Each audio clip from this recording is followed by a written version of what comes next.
This is The Allusionist, in which I, Helen Zaltzman, put freshly baked language on the windowsill to cool. 4-letter word season continues. Previous episodes in the season include the F swear, the C swear, a quiz about 4-letter words that aren't swears, and today's 4-letter word is one that had a pretty consistent time since Old English, but in living memory went in an unexpected direction. Stuff is happening in the Zoltiverse, like upcoming live events in Vancouver with Material Girls podcast and Samin Nosrat. Check theallusionist.org/events for information and tickets. And the podcast Hot and Bothered had me on for 2 episodes plus a Patreon bonus. Host Vanessa Zoltan and I are talking about the 2008 Sex and the City film. Not a work I'd ever expected to contemplate in detail, but here we are. So find Hot and Bothered in the pod places. And my other podcast, Answer Me This, is back, answering questions from listeners on myriad topics, such as when do popes learn Italian? Listen to it at answermethispodcast.com and in the pod places. Now a 4-letter word awaits us. On with the show.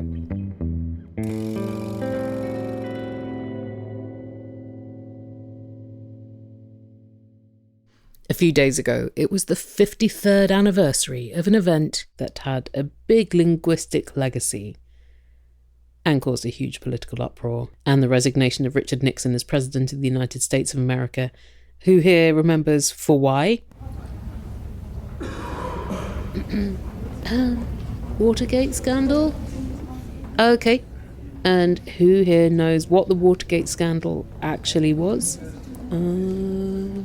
Break-in? Wiretapping? Cover up? Tapes and stuff? Deep throat? Is that a thing? And this was called Watergate because it happened at the Watergate Hotel. That's right, it happened at the Watergate Hotel in the Watergate complex in Washington, D.C., and the Watergate complex was called Watergate because, well, there are a few different reasons floating around, but most likely because the site is next to where Rock Creek flows into the Potomac River, where there was a Watergate, which is like a floodgate. Very good. I'll be honest, I've always been a bit hazy about the particulars of the Watergate scandal. I wasn't born yet when it happened, and then after I was born, nobody actually explained it.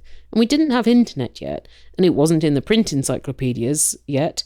There was that gap where things were too old to be news and too new to be history. So I just had to glean what it was from entertainment and jokes and references and such. And as it recedes further into history, I think people will know even less about what it actually was, especially as now a president can have 10 bigger scandals than that before breakfast. But what is strong and enduring is the Watergate scandal's linguistic legacy. The suffix gate to mean a scandal, it still continues to be used afresh. There are so many gates, which began as a deliberate ploy, actually. Gate took off as a suffix almost immediately after the Watergate scandal, and it flourished because of the writer William Safire, who had been Richard Nixon's speechwriter. From 1973, he had a column in the New York Times in which he coined multiple new gates, and later he admitted that had been a deliberate move to make the original Gate scandal, Watergate, seem more unserious. Just one of many scandals. Silly scandals. Everyone's scandaling. All the political parties are doing it. Today we have a list of Gate scandals. A non-exhaustive list. There are absolutely loads, and more are hatching all the time. These are just some. You could listen to this like a tranquillusionist, but it's not quite tranquil enough. Content warning for all sorts of bad human behaviour. Here we go. Firstly, Royal Gates. Camilla Gate, aka Tampon Gate. Do you remember that? In 1989, the then Prince Charles and his long-term side piece, Camilla Parker Bowles, both of them still married to other people, were on the phone to each other, humorously expressing amorousness via the notion of him being reincarnated as a pair of her knickers or her tampon. This call was somehow being secretly recorded, and in 1993 it was leaked to the tabloids. Much outrage ensued. "Can this tampon-yearning man really become king?" the headlines screamed, conveniently forgetting that Charles's ascension to monarch was not going to be based on merit or behaviour. Anyway, he is now king, and the bigger scandal should have been illegal phone recordings. and I think we would all have been happier for this to have stayed private. Fergiegate, where Sarah Ferguson, Duchess of York, was videotaped offering a tabloid journalist access to her ex-husband Prince Andrew for £500,000. Nobody even wants that. Kategate from 2024, that was the doctored photo of Kate Middleton and her children's eerily photoshopped hands. Qgate, TV presenters Philip Schofield and Holly Willoughby supposedly skipping the many hours long queue to visit Queen Elizabeth's coffin. You'll notice that a lot of these gate scandals would be hard to remember as ever having happened at all if they didn't have a gate name to pin them in the memory. Sophiegate, you're not a royal if you don't have your own gate. Pretty much all the royals got one, including Princess Diana. Squidgygate, which erupted in 1992. This was Princess Diana's own illegally recorded phone call with her friend or lover James Gilby, who used the pet name Squidgy or Squidge for her while she talked about what a terrible time she was having in the royal family. Was the phone tapping a plot to oust her from the monarchy? Was it merely a money-making scheme as people dialed up a premium phone line and paid 36p per minute to listen to the half-hour recording of the conversation? Who knows? There were investigations. MI5 and MI6 were cleared of involvement. These are problems Disney princesses never seem to face. Toegate, the 1992 scandal that ended the marriage of Prince Andrew and Sarah Ferguson after newspapers published photos of her having her toes kissed by her financial advisor. Political gates. Bigotgate. A few days before the UK general election in 2010, Prime Minister Gordon Brown was on the campaign trail, had a conversation with a woman who asked him about Eastern European immigrants, quote, flocking into the UK and implying they were the reason British citizens weren't getting enough benefit payments. Afterwards, in the privacy of a car, but unwittingly with his mic still on, Gordon Brown referred to her as, quote, bigoted. Didn't do his election chances any favours. Gordon Brown's other gate, Biscuitgate, happened in 2009 when he was doing a question and answer session on Mumsnet and didn't want to have to say what his favourite biscuit was. And I wouldn't either, because you're inevitably going to piss off somebody. And we've all learned the hard way never to cross a custard cream fan. Another Biscuitgate happened in Mauritius in 2017, when the Speaker of the National Assembly's daughter had a contract to sell biscuits to state-owned organisations, and the biscuits were labelled made in the UK, but were actually made locally in Mauritius, and the lie was breaking sanitary law. And they were being sold at a 3,300% markup. Mauritius has had quite a lot of gates: Gambling Gate, Palmar Gate, Varma Gate, Turbine Gate, Albion Gate, which involved a political activist having a party where several very young women were made to dance and undress to the song Macarena. After this, state radio was forbidden to play Macarena, which is really pointing the finger at the wrong culprit. Dildo Gate. That one is from Aotearoa, New Zealand, when a protester threw what was thought to be a dildo at then MP Stephen Joyce. But it wasn't even a dildo, it was a dog's squeaky toy. Email Gate. But her emails! Fartgate. There are a few fartgates in several countries and in several fields. Sometimes a politician is accused of farting in a public forum and has to make an excuse like it was a chair scraping across the floor. But the Canadian edition of Fartgate in 2016 was an argument over whether the word fart was parliamentary. Fridgegate, when Boris Johnson avoided being interviewed by hiding in a fridge. Garglegate. In 2010, the then Taoiseach of Ireland, Brian Cowan, did a radio interview and political rivals said he sounded hungover. He claimed he was just hoarse. Nonetheless, his approval ratings were down to 14% by the end of that year, and his time in office ended shortly after. The interviewer later confirmed that Cowan hadn't been drunk, just tired, but by then it was 2017, and way too late to close the gate. Hairgate. That was when allegedly hundreds of flights were delayed when 2 runways at Los Angeles International Airport were allegedly blocked for an hour by Air Force One while Bill Clinton had a haircut on board. In reality, 1 flight was delayed for 2 minutes. Malletagate, or Valija Gate, Spanish for suitcase gate. In 2007, businessman Guido Antonini Wilson flew from Venezuela to Argentina, whereupon the airport police seized his suitcase. Antonini Wilson said it contained books, but actually it contained $790,550 American in undeclared and unmarked bills, absolutely obliterating the rules about how much cash you can take out of Venezuela in one go. Also, he was close with Hugo Chavez, so speculation began. Was the cash for fixing Argentina's election? Was it for bribes? Was it to be laundered? Inconclusive. After several years, the case closed with no allegations proven. But the airport officer who noticed the bricks of cash while scanning the suitcase became known as Suitcase Girl and posed for the Argentine and Venezuelan editions of Playboy. Minkgate. In Denmark in 2020, the government decreed a cull of all of the 17 million mink farmed for fur, lest they spread coronavirus. The cull order quickly turned out to have had no legal basis, and ultimately led to a snap general election.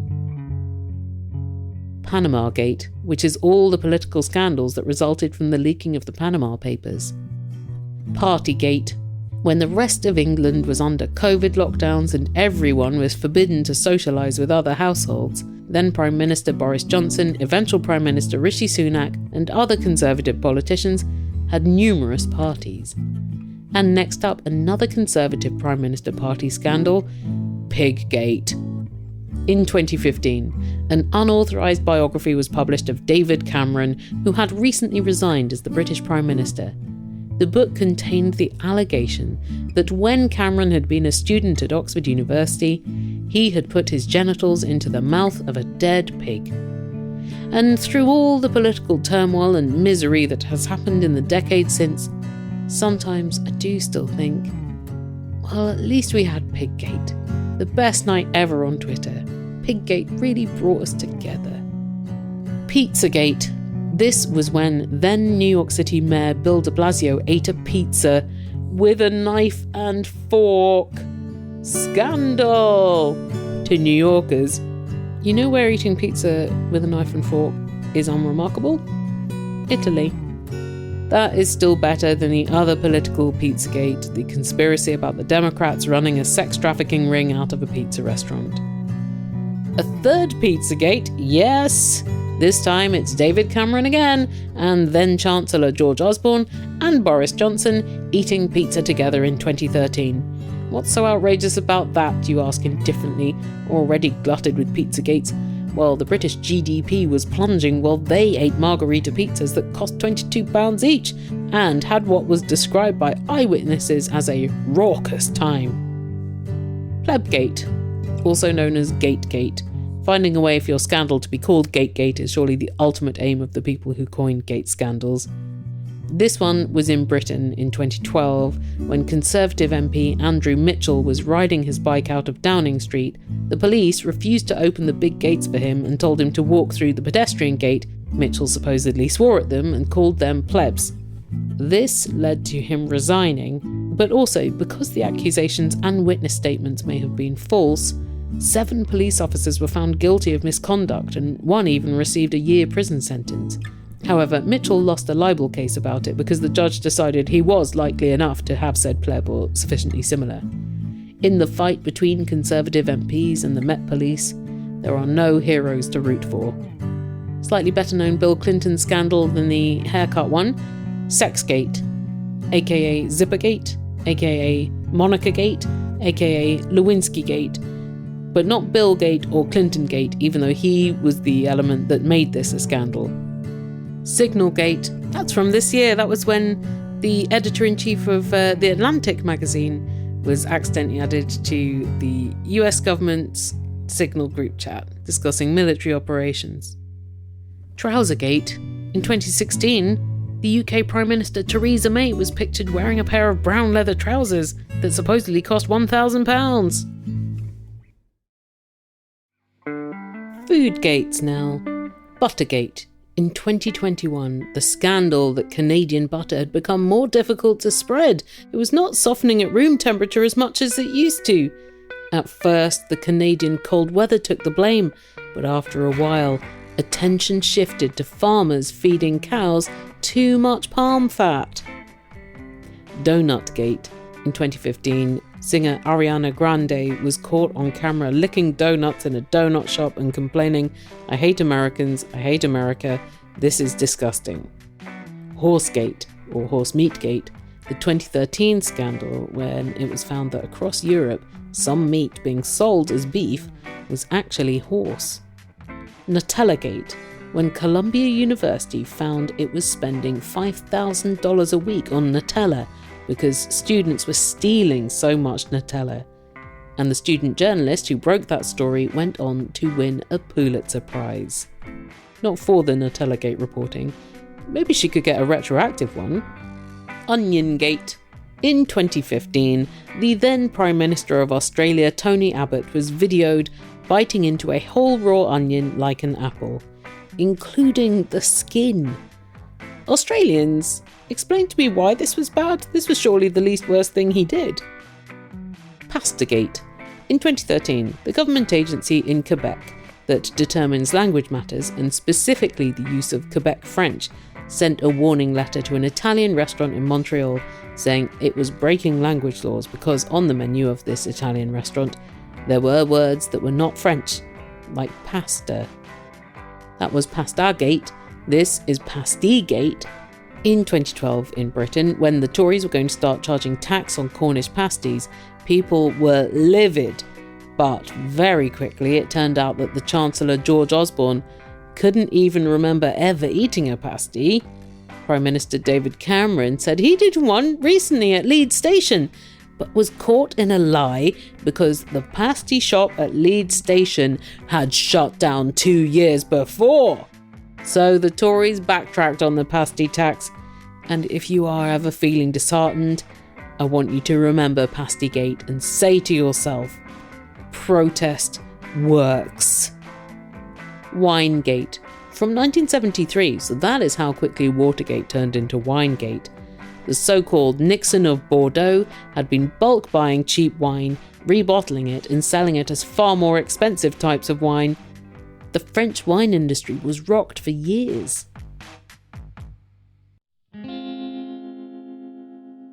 Sportsgates. Anal bead cheatgate. In 2022, world chess champion Magnus Carlsen's 53-game winning streak was broken when he lost to the lowest-ranking player in the tournament, 19-year-old Hans Niemann. Carlsen implied Niemann must have cheated, and online chess detectives spread the theory that cheating during a live chess game had to be done via instructions delivered by a supercomputer secreted in vibrating anal beads. An obvious joke. But after the 1978 chess scandal, where coded instructions were allegedly sent in the form of a blueberry-flavoured yoghurt, it didn't seem that outlandish. Bloodgate. The rugby scandal in England in 2009, Harlequins player Tom Williams faked a lip injury with a blood capsule so that another player could be subbed in for him. Despite cheating, the team still didn't win the game. Then, to hide the fakery, Tom Williams got the team's doctor Wendy Chapman to cut his lip for real, which is a very death on the Nile tactic. Although at least they didn't copy everything from that story. Later, Williams said, "Logical decision-making at the time for myself and Dr. Chapman was just not there," which is a very passive way of phrasing it. It turns out that fake blood capsules or bloody towels held to non-existent wounds were quite common tactics in rugby at the time.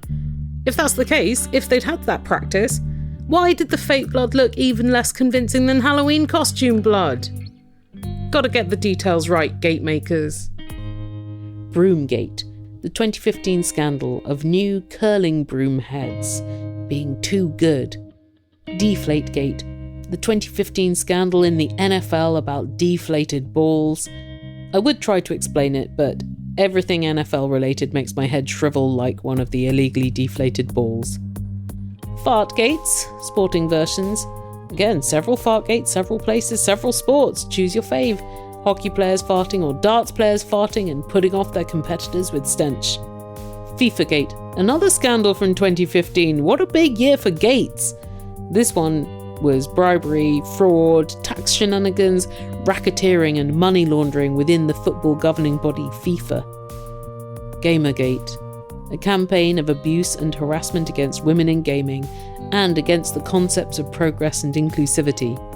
Started 2014, never stopped. And in 2024 we even got Gamergate 2.0, which, like a lot of sequels and remakes, we really could have done without. Grannygate. There have been a few of these in rugby around the UK and Aotearoa, New Zealand. Players can qualify to play for a national team if their grandparent or parent was born there, and if they weren't, invent a fake granny. Jeansgate. Chess champ Magnus Carlsen again, in 2024 being fined $200 for breaching the chess dress code by wearing jeans to play a tournament. Change or resign was the choice the World Chess Federation offered, so Carlsen resigned. No, wait, come back, cried the Federation. He did, and played on, wearing jeans.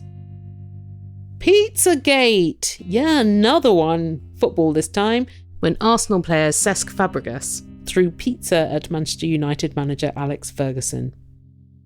Sandpapergate. That was a 2018 scandal of Australian cricketers tampering with the ball with sandpaper. Skategate. At the 2002 Winter Olympics. Was the pair's figure skating final result a fix? Was the scoring unfair? Should the silver medal winning pair have received the gold medal and vice versa? In the end, they fixed it by holding the medal ceremony for a second time and giving both pairs gold medals. The bronze winning pair refused to attend the ceremony a second time. Stickygate, a 2021 scandal in Major League Baseball over substances players were using to make the baseballs more sticky. Toiletgate, another chess scandal, this one in 2006. Was a player going to the toilet distractingly often? Was he cheating in there? Was he just nervous because it's a high-pressure environment? Were his vibrating anal beads causing discomfort? Had his blueberry yogurt been off? Entertainment and media gates. Bingate. From episode 4 of the 2014 season of the Great British Bake Off, where the contestants had to make a baked Alaska, the dessert with cake and ice cream covered in meringue and rapidly cooked. Well, contestant Ian's ice cream didn't set, he said, because contestant Diana had taken it out of the freezer so she could put her own ice cream in. She said she only took his ice cream out the freezer for 40 seconds, which shouldn't have made any difference. Anyway, however this ice cream came to be soupy, Ian threw it in the bin, and because he didn't present anything for the judges to taste, he got eliminated. Why is this Bingate, or not Baked Alaska Gate or Freezer Gate? I don't know, but it was serious enough that Diana received death threats. Fun fact, to counteract that not fun fact, an earlier name for Baked Alaska was Alaska Florida, because the dish is partly cold and partly hot. The next one is very 1990s British culture, Blobbygate. In 1994, in the Lancashire town of Morecambe on the northwest coast of England, there opened an amusement park, the World of Crinkly Bottom, also known as Blobbyland, themed around the then popular TV show Noel's House Party, hosted by Noel Edmonds and set in the fictional village Crinkly Bottom, featuring the mayhem-wreaking character Mr. Blobby, who was large and pink and covered in yellow spots and only said the words, "Blobby, Blobby, Blobby!" That's not the scandal. The scandal was that Lancaster City Council had spent £2.6 million of taxpayers' money on opening Blobbyland and also on lawsuits that erupted when, after only 13 weeks, Blobbyland closed down. Dressgate. That dress that became internet famous in 2015 because some people saw it as blue and black, others as white and gold. Oh please, let's not fight anymore. It was blue and black. The manufacturers said so, and then they made a one-off white and gold one to auction off for comic relief. Envelope Gate. When Warren Beatty and Faye Dunaway were on stage at the 2017 Academy Awards to present the award for Best Picture, opened up the envelope, announced the winner as La La Land. Mid-acceptance speeches, it was revealed that the winner of Best Picture was actually Moonlight. Very, very awkward. And whose fault was it? Whoever handed the wrong envelope to Warren Beatty? The PricewaterhouseCoopers accountants who are responsible for making sure the correct Oscar winner is in the correct envelope and handed to the correct presenter? Was it the envelope itself for being red with gold writing that was too hard to read? Or was it Warren Beatty and Faye Dunaway rebooting their Bonnie and Clyde crime spree with some Oscar sabotage? Hackgate.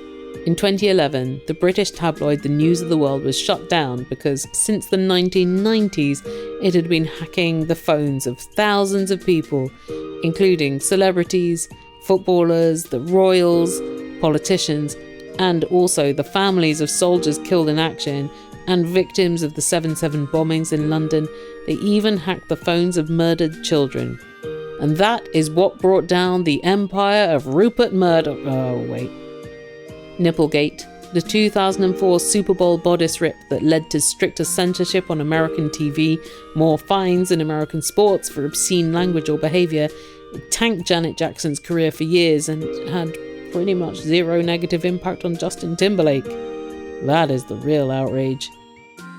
Poopgate, the time passengers on a Chicago architecture boat tour had 800 pounds of human waste dumped on them by a Dave Matthews Band tour bus. Saxgate. In 2008, Russell Brand and Jonathan Ross were on BBC Radio 2 amusing themselves, leaving obscene messages on the voicemail of the actor Andrew Sachs, beloved for playing Manuel in Fawlty Towers. Now, I remember this happening, and when it was broadcast, nobody paid much attention, and the BBC didn't seem fussed at all, nor did anyone else, until a full week afterwards, when the Mail reported on it. Then the BBC got tons of complaints from audience, press and politicians. They suspended Brandon Ross, and the controller of Radio 2 resigned. There was a lot of fallout and furore, but interesting to consider that angry response didn't begin until the Mail pointed out there was something to which to respond angrily. I'm not saying that response was incorrect, just why hadn't it occurred to anyone earlier? Where was that energy when the show was being pre-recorded, edited, going through the BBC's pre-broadcast processes, and then when millions of people listened to the broadcast? Spitgate. When people looked at a video of Harry Styles and Chris Pine at the 2022 Venice Film Festival premiere of the film Don't Worry Darling and squealed, "Look! Harry Styles is spitting into Chris Pine's hand!" Chris Pine said, of course, Harry Styles had not spat into his hand. It just goes to show how low the standards are for a gate scandal, and a new one is birthed over nothing, over the absence of anything happening. And from the afterlife, William Safire looked upon the rising sea of all these trivial little gate scandals covering the original Watergate, and he smirked and said, "Mission accomplished." All these, and so many more, are the unexpected descendants of the Watergate scandal.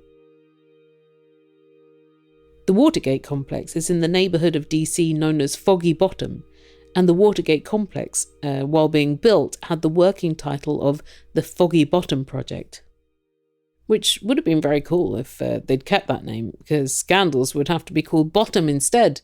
Party Bottom, Blobby Bottom, Pizza Bottom. Oh, what we could have had. And if you want to help keep this show going, your imaginary friend, the Allusionist, recommend it to someone who might enjoy it. You telling people about podcasts you like really helps us keep afloat in the sewage-tinged seas of today's media. You can also donate to the show, and in return, you receive more show in the future, plus behind-the-scenes scoop about every episode, regular live streams where I read relaxingly from my collection of reference books, perks at the live shows, and membership of the Illusiverse Discord community where we hang out, share our TV and reading and food recommendations, our thoughts and feelings, and there is of course word content too. For instance, this week Illusionaut Eric Chant taught me the term snow clone for a cliched phrase, where different components can be swapped in, like have snow clone will travel. You could count gate as a snow clone, and or as a libfix, a liberated suffix. Yeah, it's a portmanteau. Language just keeps on delivering the fun. That is why we're here. Join us at theillusionist.org/donate. And do let me know about gate equivalents in different languages, like poly in Italian. I think quite a lot of languages just imported gate, but I'm curious about local versions too. Your randomly selected word from the dictionary today is, going right to the back of the dictionary today to get to Zwitterian. Noun, chemistry, an ion having separate positively and negatively charged groups. Try using Zwitterian in an email today. This episode was produced by me, Helen Zaltzman, on the unceded ancestral and traditional territory of the Musqueam, Squamish and Tsleil-Waututh nations.